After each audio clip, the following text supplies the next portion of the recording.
The search continues in Doomsday Clock issue 3. Witnessing his own death at the hands of Adrian Veidt, Eddie Blake, the comedian, suddenly reawakens in Hobbs River off the coast of Metropolis, where Dr. Manhattan has brought him. In the present, the comedian fights Adrian as Lex lies bleeding out on the floor of his office. Eddie finds Adrian's look of surprise hilarious, and he says it would be poetic to throw him through the strong glass behind him. But before he can, Adrian activates Lex's lighting panel, darkening the room. Adrian attacks the unfazed Eddie, demanding to know how Manhattan is here and what he is doing on the world. Eddie has enough and pulls his guns, shooting at Veidt, who dodges all of the bullets and dives out of a broken window, falling from the LexCorp building and down into the street below, injuring himself in the process. In the Batcave, Batman confronts a trespassing Rorschach. Rorschach says that he is not an enemy and came to Bruce for help. Batman is perplexed by the man, who eventually finds and hands him Korvac's journal,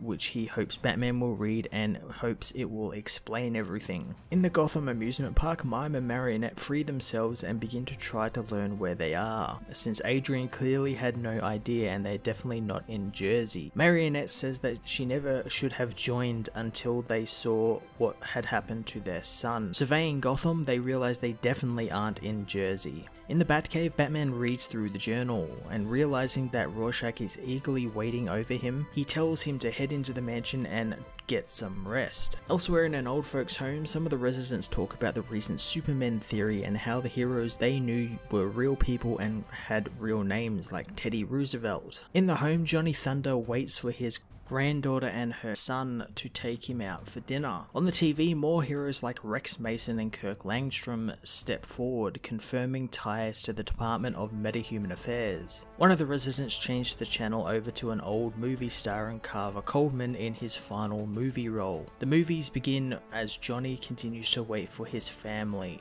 In Wayne Manor, Rorschach is given a room by Alfred. Rorschach asks if Alfred could make any more of the pancakes he ate earlier since they were good. Removing his mask, the young man goes for a shower, and during which he feels out of place in such a nice building, but he fights through it in order to get himself clean and wash away the stink of Adrian Veidt. Going to Jumping Jack's bar, Mime and Marionette are immediately confronted by a giant of a man, who says that they cannot wear makeup in the building since the bar is owned by Joker. The bar patrons attack Marionette, but Mime kills them with his invisible guns and knives. Marionette joins in, using piano wire to slice and dice anyone in her path. In the bloody aftermath, both crazed killers have a drink, deciding to find the Joker. As Lex Luthor is taken to hospital for his gunshot wound and the world begins going crazy over the Superman theory, Johnny Thunder finds himself waiting for his family still, before disappearing as the Carver Coleman movie continues to play. Heading into the city, the young Rorschach plans on meeting his parents, but he never does as the giant alien monster Adrian unleashes destroys the city. Waking from his nightmare, Rorschach finds Bruce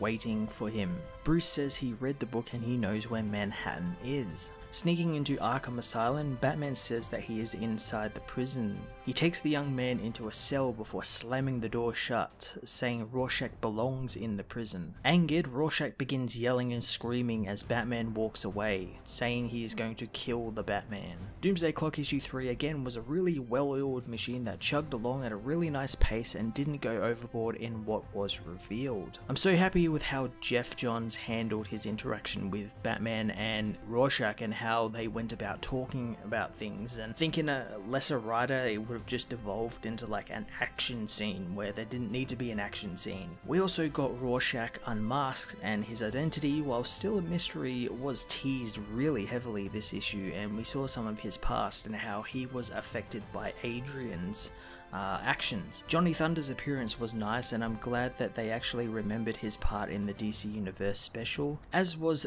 Comedian's role in this issue, which we got to see how he sort of survived and how he was like brought to this world by Manhattan for some unknown reason. Very interesting stuff going on with him. The cool thing as well is we also got the soap opera TV show, which kind of acts like a Black Freighter story like what was in the original, and I really like that they're sort of intercutting this sort of thing, and it's really cool. And I imagine it won't have any big effect on the plot, much like how Black Freighter never really did, but it's definitely something that's really cool and might lead to something, you never know. So far every issue of this series has been amazing, and this issue is no different. I'm going to give this issue a 10 out of 10.